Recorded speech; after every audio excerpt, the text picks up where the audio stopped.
السلام علیکم ورحمۃ اللہ وبرکاتہ۔ آپ تمام دوستوں سے ریکویسٹ ہے کہ گوگل پلے اسٹور پر ہماری اپلیکیشن ڈسکور اوریجنل موجود ہے۔ آپ تمام لوگوں سے ریکویسٹ ہے کہ اسے انسٹال کر لیں تاکہ اگر یوٹیوب پر ہماری ویڈیوز آپ کو نہیں مل رہی تو اس اپلیکیشن پر آپ کو ہماری ویڈیوز ضرور مل جایا کریں گی۔ اس کا لنک میں ڈسکرپشن میں دے رہا ہوں۔ اگر آپ کو سرچنگ میں نہیں مل رہا تو ڈسکرپشن سے کلک کر کے ہمارے اس اپلیکیشن کو اپنے موبائل میں انسٹال کر لیں۔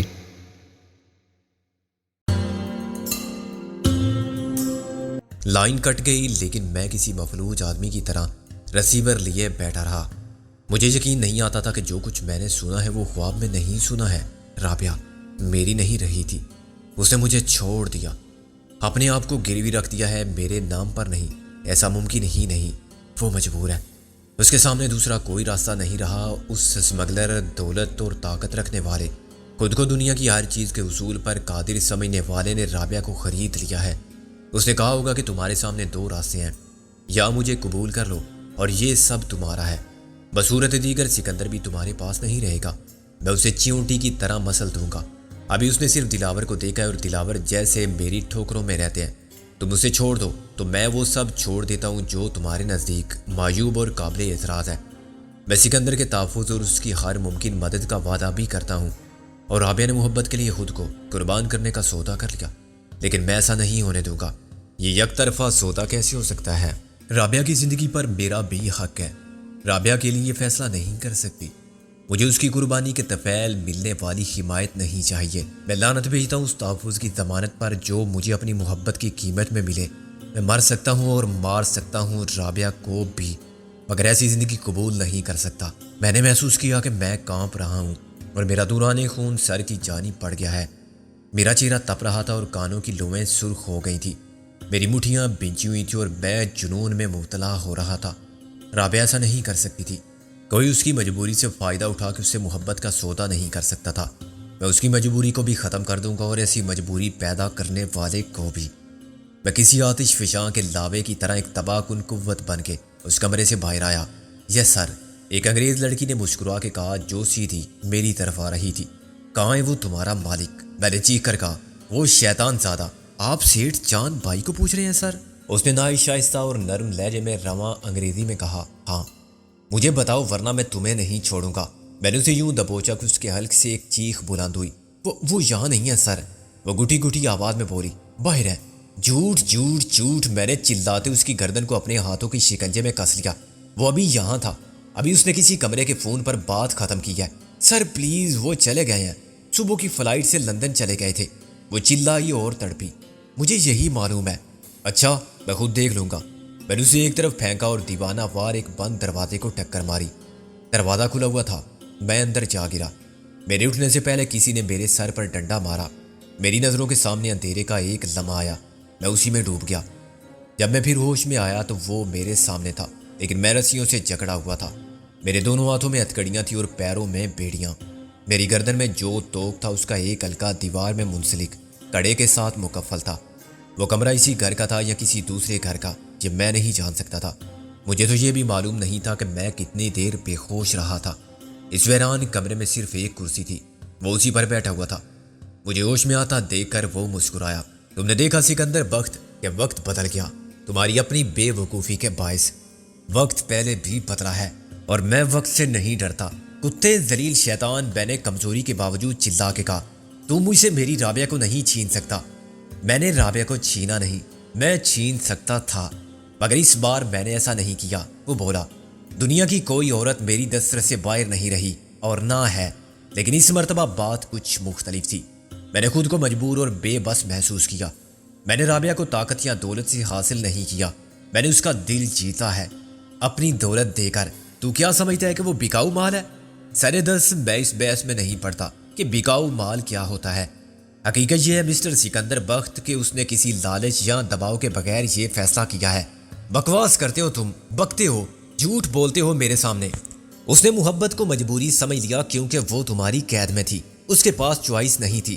چوائس؟ وہ بولا، چوائس تو میں نے اسے اوپن دی تھی، میں نے اس کا راستہ نہیں روکا، کوئی شرط عائد نہیں کی۔ شرائط اس نے رکھی جو میں نے قبول کر لی۔ حقیقت یہ ہے سکندر کہ اس کے جذبات بدل گئے تھے۔ تم میرے پاس ہوتے اور میں آزاد ہوتا تو میں تمہارے منہ پر تھوک دیتا اور تم اسے چاٹتے۔ تمہارا ذہن اس حقیقت کو قبول کر لے گا لیکن ایک دم نہیں، کیونکہ یہ صدمہ غیر متوقع اور ناقابل برداشت ہے۔ لیکن آج نہیں تو کل حقیقت خود اپنا وجود تسلیم کرائے گی اور سامنے آ جائے گی۔ وہ بولا، تم آدمی کو آخر کیا سمجھتے ہو؟ کمپیوٹر کہ جو کچھ اس میں ڈال دیا گیا وہ بدلے گا نہیں؟ جذبات کیا کمپیوٹر کے اعداد و شمار ہوتے ہیں؟ وقت اور حالات کے ساتھ آدمی کے خیالات، جذبات، احساسات سب بدلتے ہیں۔ تصورات، نظریات میں تبدیلی آتی ہے۔ ایسے ہی محبت کا مفہوم بدلتا ہے، محبت کبھی نہیں بدلتی۔ وہ کہہ مار کے انسا، ایک زمانے میں تم فوزیہ پر مرتے تھے جو محسن کی بہن تھی۔ مجھے یوں لگا جیسے اس نے سناٹے سے میرے منہ پر تھپڑ مار دیا ہے، اور اس تھپڑ کی اذیت جسمانی نہیں تھی، اس نے میرے دل میں وہ خنجر اتار دیا جسے خود میں نے آپ لی تھی۔ مجھ سے نہیں، اپنے آپ سے پوچھو پوری ایمانداری کے ساتھ کہ کیا اس وقت فوزیہ کے لیے تمہارے جذبات کی نوعیت اور شدت وہی نہیں تھی جو آج رابعہ کے لیے؟ وہ بھی محبت ہی تھی نا، تم اسے عوض تو نہیں کہو گے؟ وہ مجھ پر انگارے برساتا رہا۔ آج تم فوزیہ کو یاد بھی نہیں کرتے، وہ اپنے گھر میں شاد اور آباد ہے اور تمہارا کوئی رقیب اس کے بچوں کا باپ بن چکا ہے، مگر تم اس رقیب کے خلاف دل میں کوئی رقابت کا جذبہ تک نہیں رکھتے۔ آخر یہ تبدیلی کیسے آئی؟ تم کہو گے وقت کے ساتھ، میں بھی اتفاق کروں گا کہ یہ وقت ہی تھا جس نے تمہاری محبت کا رخ بدل دیا۔ تم فوزیہ کے تھے، پھر رابعہ کے ہو گئے۔ آج اگر یہی رابعہ کے ساتھ ہوا ہے تو تمہیں ناممکن کیوں لگتا ہے؟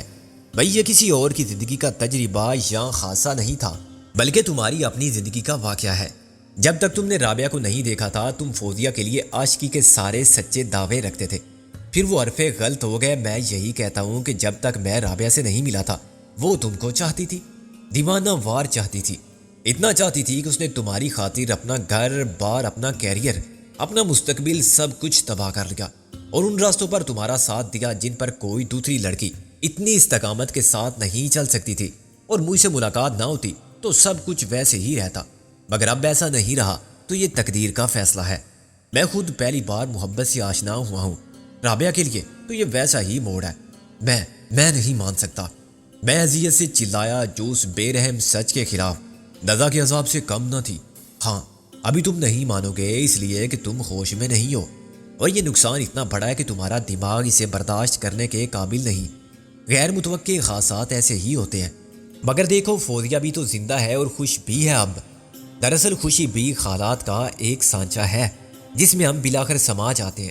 ایک بات اور بتاؤں، رابعہ کے جذبات کا رخ بدلنے میں تمہارے حالات کو بہت دخل رہا، یعنی لاشعوری طور پر اس نے جب مجھے پسند کیا تو دراصل اس نے میرے حالات میں بھی عافیت اور مستقبل کا یقین دیکھا جو اسے تمہارے ساتھ نہیں ملا۔ عورت ذات کے لیے میرے دل میں کوئی اچھے خیالات نہیں، لیکن رابعہ ایک الگ عورت تھی، اس میں وفادار رہنے کی صلاحیت تھی، مگر لامحدود صلاحیت کوئی نہیں رکھتا۔ میں یہ دعویٰ غلط نہیں کرتا کہ بیشتر عورتیں مجھ پر دولت کی وجہ سے فریفتہ ہوتی ہیں، مگر ایسی بھی کم نہیں جو میری شخصیت اور وجاہت پر مر مٹتی ہیں۔ تم غیر جانبداری سے مقابلہ نہیں کر سکتے، کسی تیسرے فریق سے فیصلہ کر لو۔ عورت ہو تو بہتر ہے۔ کیا ہم دونوں میں سے کون زیادہ پرکشش ہے دولت کے بغیر؟ میں بتا سکتا ہوں کہ فیصلہ میرے حق میں ہوگا۔ رابعہ کو ابھی ایک پناہ کی ضرورت تھی، یہ پناہ میں نے فراہم کر دی۔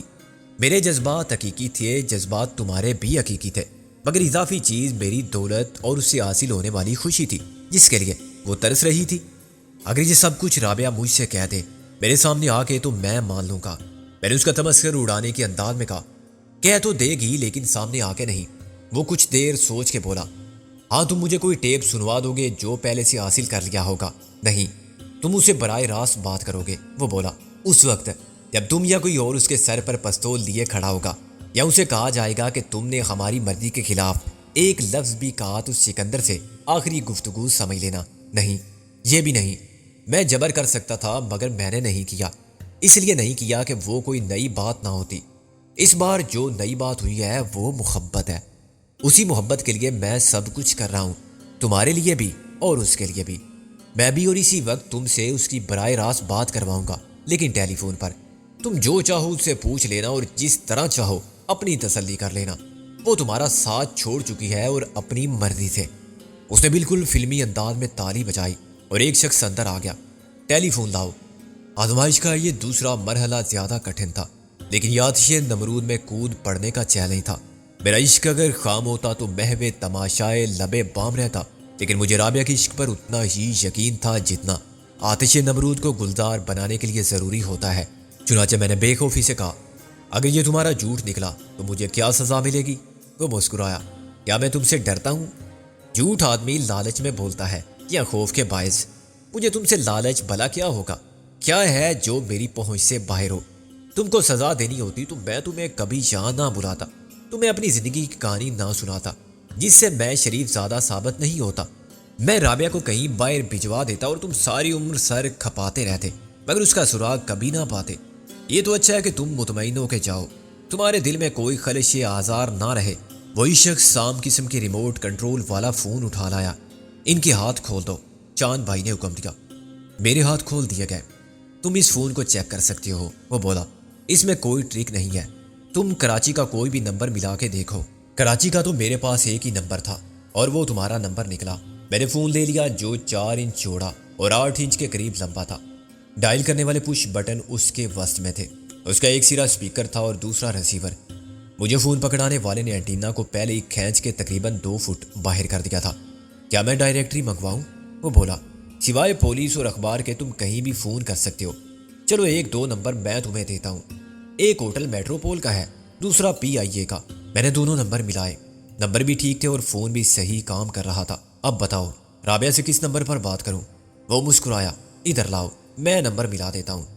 ریسیور مجھ سے لیتے ہوئے ایک وقت ایسا بھی آیا جب وہ میرے ہاتھوں کی رسائی میں تھا اور میں چاہتا تو اس کی گردن پکڑ سکتا تھا یا ہاتھ مار کے توڑ سکتا تھا، مگر میں نے صرف اس خیال سے ایسا نہیں کیا کہ پھر میرے زندہ بچ جانے کا تصور بھی محال ہوتا اور دامن امید جو زندگی کی آخری سانس سے بھی بندھا رہتا ہے میرے ہاتھ سے نکل جاتا۔ ابھی مشروط طور پر زندہ رہنے کی سبیل تو تھی، اور یار زندہ صحبت باقی۔ ابھی نہ صحیح پھر کبھی پھر کہیں رابعہ کا اس دنیا میں مل جانا بعید از کیا سونا تھا۔ وہ مجھے نمبر بتانا نہیں چاہتا تھا اور مجھے یقین تھا کہ وہ نمبر رابعہ کا ہوگا ہی نہیں، مگر اس نے نمبر ملاتے رسیور پھر مجھے پکڑا دیا۔ دوسری طرف گھنٹی بج رہی تھی، ادھر میرے دل نے بے قابو ہونا شروع کر دیا۔ کیا ابھی سچ مچ کانوں میں وہی صدائے نغمہ ساز اترے گی؟ ریسیور کے مشینی خلق سے اسی راحت جاں کی آواز آئے گی جس کے لبے گویا کا ہر لفظ دل کا مرہم ہوتا ہے۔ وہ مجھ سے بات کرے گی اور ہجر کے فاصلے کو اور درد کو سمیٹ دے گی۔ میں گن رہا تھا اور مایوس ہو رہا تھا۔ 7ویں گھنٹی پر بھی کوئی ریسیور اٹھانے نہیں آیا تھا۔ ممکن ہے وہ آرام کر رہی ہو، چاند بھائی بولا۔ اسی وقت گھنٹی بند ہو گئی۔ ہیلو، رابعہ نے اپنے مخصوص دل نشی انداز میں یوں کہا کہ میرا بے قرار دل تڑپ کے اچھلا۔ ایک بار تو جذبات نے مجھے اتنا مغلوب کر لیا کہ بے قابو ہو کے میں نے چلانے کا سوچا اور یہ پوچھنے کی خواہش ایک موجے بلا خیز کی طرح اٹھی کہ رابعہ، تمہیں کچھ خبر ہے کہ میں کہاں ہوں، کس سال میں ہوں اور جاؤں وہاں کیوں ہوں؟ یہ صرف تمہاری چاہت کا الزام ہی تو ہے کہ میرے گلے میں توک اور پیروں میں زنجیر ہے، مگر میں نے ہوش سے کام لیا کہ کہیں یہ وقت کا نصف لمحہ بھی مجھ سے چھن نہ جائے جو نصف ملاقات کا پیامبر ہے۔ ہیلو، رابعہ نے پھر کہا، کون ہے؟ تم ہی بتاؤ میں کون ہوں؟ میں نے وہ مشکل تمام کہا، لیکن میری آواز فرتے جذبات سے اتنی بدلی ہوئی تھی کہ خود مجھے اجنبی لگی۔ معاف کیجیے، ایسے میں کچھ نہیں بتا سکتی، اس نے اجنبی لہجے میں بے رخی سے کہا۔ آخر کون ہے آپ؟ پوچھتے ہیں کہ وہ غالب کون ہے؟ میں نے اب لہجے کو نارمل کر لیا۔ کوئی بتلاؤ کہ ہم بتلائیں، میں نے آ بھری۔ اس کے بعد کوئی شک و شبے کی گنجائش نہ رہی تھی۔ میری آواز وہی تھی جو رابعہ کے لیے نا آشنا تھی، اور میں نے شعر میں بھی غالب کے حوالے سے بہت کچھ واضح کر دیا تھا۔ لیکن مجھے پہلا صدمہ ہوا جب اس نے کنفیوز ہو کے کہا، آپ کو شرم آنی چاہیے ٹیلی فون پر لوگوں کو پریشان کرتے ہوئے۔ رابعہ، میں سکندر ہوں، میں نے صدمے سے سنبھل کر کہا۔ خاموشی کا ایک طویل وقفہ آیا۔ چشمے تصور سے میں نے بہت کچھ دیکھا اور خیالوں میں بہت کچھ محسوس کیا۔ رابعہ، خاموش کیوں ہو؟ بولتی کیوں نہیں؟ تم یہاں کیوں آئے ہو سکندر؟ اس نے کہا۔ کیا یہ بھی پوچھنا ضروری ہے؟ ظاہر ہے تمہارے لیے، لیکن میں نے تو تمہیں منع کیا تھا۔ میں مجبور تھا رابعہ، میں نے کہا۔ تمہیں میری مجبوری کو بھی سمجھنا چاہیے، اس نے قدرے بے رخی کے ساتھ کہا۔ تمہیں کیا مجبوری لاحق ہے؟ میں نے کہا۔ تم نے پہلے بھی مجھے کچھ نہیں بتایا تھا، کس نے روک رکھا تھا تمہیں؟ اور اب کیا تم کسی کی قید میں ہو؟ کہ میں کسی کی قید میں نہیں ہوں، رابعہ نے میری بات کاٹ دی۔ پھر کیا تم اپنی مرضی سے جاؤ؟ یہی سمجھ لو، وہ مختصراً بولی اور مجھے اس کے لہجے سے رکھائی اور بیزاری کا احساس ہوا۔ میں نہیں مان سکتا، تم پر یقیناً کوئی دباؤ ہے، تم کسی کے خوف سے یا دھمکی سے ڈر کے ایسا کرنے پر مجبور ہو۔ میں نے بتایا نا کہ ایسی کوئی بات نہیں ہے، تم مانو یا نہ مانو تمہاری مرضی۔ وہ بولی بہتر ہوگا کہ تم واپس چلے جاؤ۔ واپس چلا جاؤں؟ میں نے مشتعل ہو کے کہا، یہاں تک کہا کہ تم سے ملے بغیر لوٹ جاؤں؟ مجھ سے ملنا بالکل ضروری نہیں ہے، بات ہو گئی، اور کیا چاہیے؟ تم کو تو آنا ہی نہیں چاہیے تھا۔ یہ تم کیا کہہ رہی ہو؟ مجھے یقین نہیں آتا رابعہ، اس میں یقین نہ کرنے کی کون سی بات ہے سکندر؟ ان حالات میں یہ مشکل ہو گیا کہ میں تمہارے ساتھ رہوں، تمہاری ذمہ داریوں میں خلل پڑتا ہے، تمہیں میری حفاظت بھی کرنی پڑتی ہے، مجھے بھی مشکلات سے نکالنا پڑتا ہے، اور جیسا کہ تم خود تسلیم کرتے ہو تمہارا مشن میں نہیں ہوں، پاکستان کی سلامتی ہے۔ وہ تو ہے مگر تمہارے بغیر نہیں رابعہ، میں مجبور ہوں سکندر، حالات تو وہی ہیں۔ میں نے برہمی سے کہا، کون سی ایسی تبدیلی آئی ہے حالات میں؟ یہی تو تمہیں سمجھنا چاہیے۔ وہ بولی، حالات میں کوئی تبدیلی نہیں آئی، اور مجھے امید بھی نظر نہیں آتی کہ مستقبل قریب میں تم مجھے وہ سب کچھ دے سکو گے جس کی خاطر میں نے اب تک تمہارا ساتھ دیا تھا، اور سب کچھ گنوا کے بھی ہمت نہیں آ رہی تھی، اور اب تم ہمت ہار گئی ہو۔ میں نے ڈوبتے دل کے ساتھ کہا، ہاں سکندر، دیکھو میں ایک عورت ہوں، میری زندگی کے یہ دن عمر کا سب سے خوبصورت حصہ تھے جو میں نے تمہاری نظر کی ہے، لیکن کیا یہ ممکن ہے کہ میں ساری عمر صرف امیدوں اور خوابوں کے پیچھے بھاگتے گزار دوں؟ اپنے جذبات کو اور ارمانوں کو تسلیوں پر زندہ رکھوں کہ بہت جلد علائم و مصائب کا یہ دور تمام ہو جائے گا اور ہم اپنا گھر آباد کر سکیں گے۔ اس سے زیادہ دکھ اٹھانے کا حوصلہ مجھ میں نہیں ہے سکندر۔ تم اس سے انکار نہیں کر سکتے کہ میں نے بہت مصائب جھیلے، بہت قربانیاں دی اور بہت سختی برداشت کی۔ اب میں تھک گئی ہوں۔ میں تو چاہتی تھی کہ تم میرا سہارا بنو، لیکن الٹا مجھے تم کو سہارا دینا پڑ رہا ہے۔ تم کہہ سکتے ہو کہ میں نے اپنی شکست مان لی ہے اور اس مشن میں تمہاری ہمسفر بن کے تمہارے ساتھ نہیں چل سکتی۔ مجھے معلوم ہے کہ تمہارے سامنے زیادہ بڑا مقصد ہے، ایک رابعہ کے نہ ہونے سے تم کو فرق نہیں پڑنا چاہیے۔ یہ تم کہہ رہی ہو؟ تم میرا ساتھ چھوڑ رہی ہو؟ میں نے چیخ کر کہا، یہی سمجھ لو، تم مجھے بے وفا کہو یا بزدل، لیکن حقیقت یہ ہے کہ نہ میں بزدل تھی اور نہ بے وفا، بس میرا حوصلہ لامحدود نہیں تھا جیسا کہ تم نے سمجھ لیا تھا۔ وہ بولی، جس حد تک میں تمہارے ساتھ چل سکتی تھی چلتی رہی، اب میں تھک گئی ہوں، مجھے یہیں چھوڑ دو اور جاؤ۔ تمہیں تو بہت آگے جانا ہے نا، تمہارے مقاصد، تمہارے عزائم بہت بلند ہے۔ ایک عورت کی طلب کو تمہاری راہ میں خائل نہیں ہونا چاہیے۔ جب تم کامیاب لوٹو گے تو تمہیں ہر قدم پر ایک رابعہ دیدہ و دل فرش راہ کیے ملے گی، لیکن مجھے کوئی دوسری رابعہ نہیں چاہیے۔ میں نے دیوانہ وار چلا کے کہا، مجھے تمہاری ضرورت ہے، لیکن تمہیں میری ضرورت نہیں ہے۔ تمہاری زندگی میں، تمہارے مقاصد حیات میں اور تمہارے جذبات میں میری حیثیت تب تک ثانوی رہی ہے اور آئندہ بھی رہے گی۔ تمہاری ضروریات، ترجیحات میں میرا نمبر بہت بعد میں آتا ہے۔ خدا کے لیے ایسا مت کہو رابعہ، تم سے زیادہ میرے لیے کوئی چیز اہم نہیں ہے۔ میں نے کہا، خود کو دھوکہ دینے سے کیا فائدہ سکندر؟ اب تک جو وقت ساتھ گزرا ہے اس میں میرا وجود تو خواب فردا تھا، آج کے غم مختلف ہیں۔ وہ تلخی سے بولی، اور تمہیں ساتھ دینے والوں کی کیا کمی ہے؟ محسن غالب تمہارے دوست ہے اور سب سے بڑھ کر نازو ہے، کیا کمی ہے اس میں؟ کیا خامی اس کے جذبات میں؟ مجھے تم سے یہ امید نہ تھی رابعہ کہ تم اس حد تک گر جاؤ گی۔ میں نے چراغ باہ ہو کے کہا، نازو کا یوں ذکر کرتے ہوئے تم کو شرم نہیں آتی؟ شرم نازو کو نہیں آتی تو مجھے کیوں آئے؟ کیا نہیں کیا اس نے تمہارے لیے؟ بائی تک کو گولی مار دی۔ یہ تم نہیں بول رہی ہو، اس انداز گفتگو کے پیچھے کچھ اور ہے، تم کبھی ایسی نہ تھی۔ میں نے دل شکستگی کے دکھ میں ڈوب کر کہا، تم خود فریبی میں مبتلا رہنا چاہتے ہو تو رہو، لیکن اتنی بات صاف ہے کہ میں اب تمہارا ساتھ نہیں دے سکتی۔ اس عیش و عشرت کی زندگی کے لیے تم نے محبت کو بیچ دیا، خوار کر دیا مجھے، میری زندگی برباد کر دی تم نے، بے غیرت، بے حیا، فحشہ۔ میں نے چلانا شروع کر دیا، تم مجھے جتنی گالیاں دو گے وہ اپنے آپ ہی کو دو گے۔ رابعہ نے تلخ لہجے میں کہا، کیا سمجھتے تھے آخر تم مجھے؟ میں عورت ہوں یا چٹان؟ میرے جذبات اور احساسات، میرے ارمان، میری خواہشیں، ان سب کے قتل کو تم محبت کہتے ہو؟ رابعہ پلیز ایک بار مجھ سے مل لو، میری سن لو، پھر جو فیصلہ کرنا چاہو کر لینا۔ میں نے منت کرتے ہوئے کہا، نہیں سکندر، ملنے کی اب نہ اہمیت ہے اور نہ ضرورت، تم حالات کا بہتر طور پر مقابلہ کر سکو گے میرے بغیر۔ تمہارا مطلب ہے تمہاری اس خریدار کی دولت سے اور اس کی حمایت سے؟ تو میں لعنت بیتا ہوں اس کی صورت پر اور اس کی حمایت پر، اور میں اس حرام زادے کو قتل کر دوں گا۔ رابعہ، تم نے کیا سمجھا ہے مجھے؟ رابعہ، رابعہ! لیکن دوسری طرف رابعہ رسیور رکھ چکی تھی۔ میں نے اپنے ہاتھ کا رسیور اٹھا کے زمین پر دے مارا، اس کے ٹکڑے منتشر ہو گئے۔ چاند بھائی اس تمام عرصے میں صرف مسکراتا رہا تھا، وہ اب بھی مسکرا رہا تھا۔ اگر ایک ریسیور توڑ کے تمہیں تسکین حاصل ہوتی ہے تو میں ایسا ہی دوسرا منگوا دیتا ہوں، وہ بولا۔ میں نے اسے ایک سے ایک گندی گالی دی اور بار بار کہا کہ میں اسے چھوڑوں گا نہیں۔ جواب میں اس نے صرف مسکرانے پر اکتفا کیا، پھر وہ مجھے پابا زنجیر کرنے کا حکم دے کر چلا گیا۔ اس کے جانے کے کچھ دیر بعد جب میری ذہنی کیفیت کسی خطرناک پاگل سے کم نہ تھی، وہی شخص اندر آیا جو ٹیلی فون لے کر گیا تھا۔ اس کے ہاتھ میں ایک رومال تھا، اس میں سے امونیا جیسی تیز مہک اٹھ رہی تھی جس نے میرے حواس پر یلغار کی، میرے جسم نے جھٹکا لیا اور زنجیر کی چھنکار سنائی تھی۔ یہ احساس کی سرحد تھی، اس کے آگے کچھ نہ تھا۔ دوبارہ آنکھیں کھولنے پر میری نظروں میں اندھیرا اجالا یوں جلنے بجھنے لگے جیسے کسی شریر بچے نے روشنی کا سوئچ آن آف کرنے کا کھیل بنا لیا ہے۔ پھر روشنی ٹھہرنے لگی اور اندھیرے کے وقفے کم ہونے لگے، مگر ایک نیا تماشا شاید شروع ہو چکا تھا کہ میرے چاروں طرف ہر چیز گھومنے لگی۔ کبھی یوں لگتا تھا جیسے میں چکر والے جھولے میں بیٹھا ہوا اڑتا جا رہا ہوں، تو کبھی یوں محسوس ہوتا تھا کہ دنیا تو ساکت ہے لیکن وہ بیٹ گردش میں ہے جس پر میں دراز ہوں۔ اس دائرے کی گردش کے دوران میں مجھے کچھ اجنبی اور کچھ مانوس چہرے جھلک دکھائی دیتے رہے اور غائب ہوتے رہے۔ ان میں ایک چہرہ چاند بھائی کا تھا تو دوسرا محسن کا، اور اس کیفیت میں بھی میں حیران ہوئے بغیر نہ رہ سکا کیونکہ ان دونوں کا ایک ہی جگہ ایک ہی وقت میں نظر آنا محال تھا۔ پھر آوازوں نے میری سماعت کو سب سے پہلے ہوشیار کیا۔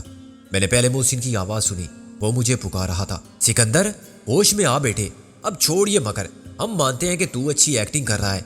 پیر اکرام شیخ نے کہا، جب برداشت نہیں ہوتی تو اتنے پیتے کیوں ہو بھائی، نلکے کا پانی پی لیا کرو، اس سے نشہ نہیں ہوتا۔ اور نازو بولی، کمال ہے، آپ دونوں مذاق کر رہے ہیں تو اور کیا کریں؟